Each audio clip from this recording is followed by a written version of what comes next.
new immigrants. And the student mentality is killing us. We still think we are students. Leadership, to me, from a sociological point of view, every one of you is a leader. Especially from the Cameroon context, from the African context, you are a leader.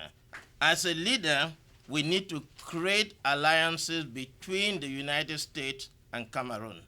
There's no question about it. We cannot be ashamed to be Cameroon Americans. We cannot be ashamed that we're from Cameroon. Why are we not exploiting the know-how of some of us? Because when you look at the Cameroonian community here in the U.S., we're not sure-handed with professionals, lawyers, doctors. The void of leadership in our community is actually characterized by the lack of followers. The fact that followers just quit when they feel the organization leadership does not represent their interests. The lack of women in leadership roles, from dealing with group situation with women and men separately. A lot of the women, most of them still play the double functions, the double roles, where they're full-time housewife and then at the same time they are working outside, and so they have very limited time to do extracurricular activities. You know, if you have children, and those of you, if you're married, you have kids, you see most of the responsibilities in that home falls on the shoulders of the women. If you look like something like HIV/AIDS, which is where I have done a lot of work, most African countries expect that the action that is taken against that disease should come from the outside. Not to talk about the fact that there's really very little budgeted for that. And so you go all over Africa in small places. The people that are doing work on crucial work on HIV/AIDS tend to be very few Cameroonians, if I use the case of Cameroon, and then a lot of people from the outside. Now, you know, when they're gone, since HIV/AIDS is an illness that we will live with for a very long time, unless there is a vaccine. If there is no vaccine, the next 30, 40 years, 50 years, we'll be talking about it. Now, if there has been no capacity building, people have not been trained to deal with it, it will always be a huge problem. And essentially what we're trying to do in this symposium is to explore ways we can empower Cameroonians to be leaders of tomorrow. We all agree that we'll empower the children from the grassroots level. I have a philosophy that you don't just make born leaders are not born, you become a leader. Just by being here, you are a leader, as Uncle Mike said, you are a leader. So, but you develop those skills, you intercommunicate, you partnership, like Bora just said. I've tried many businesses in Cameroon. God bless Brother Mike, he's doing well, but mine never worked because the partners all were liars. And that problem did not come from us. I came right from my own family until I gave up. I just go to Cameroon for fun. But then I'm still happy and hope that one day that true partner will come, that I'm doing this for, because he said that would have created 15 different jobs for 15 different families. But I said, you know what, I'm done, and that's it. I'm not going to kill myself. I'm going to invest right here in the USA because I can see that leverage in partnership. And he said the trust factor comes in. Sometimes don't blame them. Sometimes it comes from your internal family where you should have that comfort. And for every dollar or every CFA in those days that is held in Cameroon, the French have to protect it with the 33% in the French treasury. So the French are keeping a part of your money as a collateral for the CFA on the French francs, use that money and reinvest it and get more interest, and then give it back to you on a high loan, just like they do with the credit card to us. It should not happen because we don't have our own central treasury, just like Nigeria took a step in the 70s and created the Naira away from the pounds. It was painful, but they now become independent. Ghana has a cedi, Kenya has the shillings. Cameroon did not have that. Now they formed the Central Africa. It is good, but it is still tied to a foreign reserve.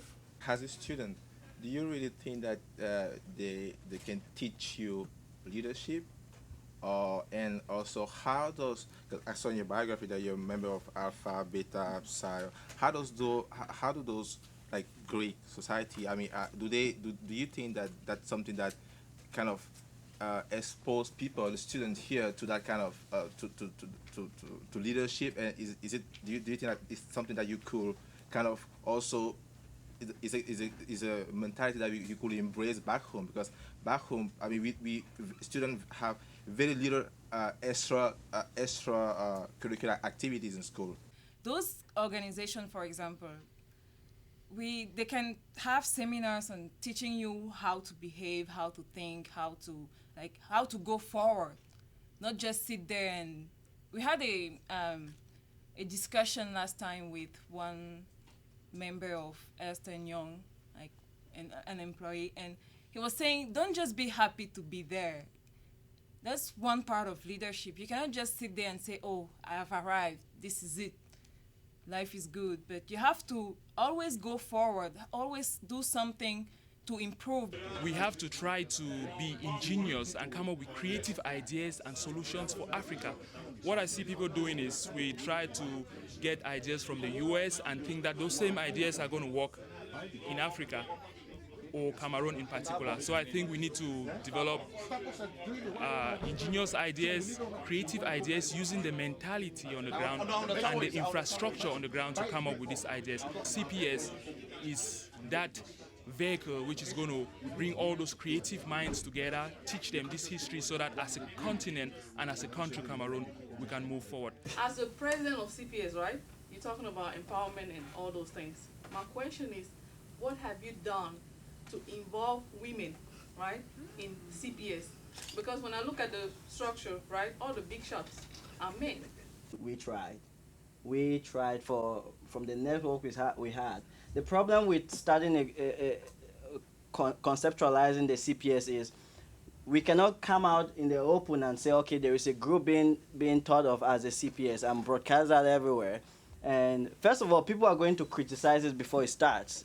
And you already have that discussion going. So from our networks, we leverage the contacts we had, and it involved all my female colleagues, physicians, lawyers, business people, and all of that, and all the other, all the other professionals that I could think of, that everybody else could think of. And we had many women in the initial working bureau, but when push came to shove, and this is not to talk about women, but people just didn't stand up to say, yes, I would do X, Y, and Z. And it's an ongoing effort that we are trying to get, gender equality on the board and on CPS activities, and we've been pushing at that very hard. One of the things I think is really great with CPS and this forum is that it's actually one of those things where it's actually teaching and doing simultaneously, rather than simply talking about how to nurture tomorrow's leaders or Cameroonian leaders. The forum itself is an exercise in that leadership, because it wasn't just some philosophical exercise. It was a question of young guys, young professionals, putting together an organization, putting together a forum that actually tackles a pertinent issue. Again, we want to thank you. I want to touch on the thing about the kids, Dr. Inongene. That is a recurring theme. So again, the CPS is a canopy. We can work together and develop things in that regard. And not only that, any other thing. There are other ideas here. We are here, we are devoting this time, and we want to make these things happen. CPS is a great organization. I'm glad that Dennis is trying to get women more involved. I was very impressed with the turnout. We need to study our history, and I think that's something that CPS can do, to teach history to the young kids who are coming. One of the greatest problems with leadership, or the lack thereof, is the fear of failure. And by putting together an activity like this, although there is risk of failure, it shows that, to actually be a leader, you have to do. Go to the CPS website, look at the things that have been offered by CPS, and get involved so that we can help to change Cameroon and empower our new leaders, because that is our future for tomorrow.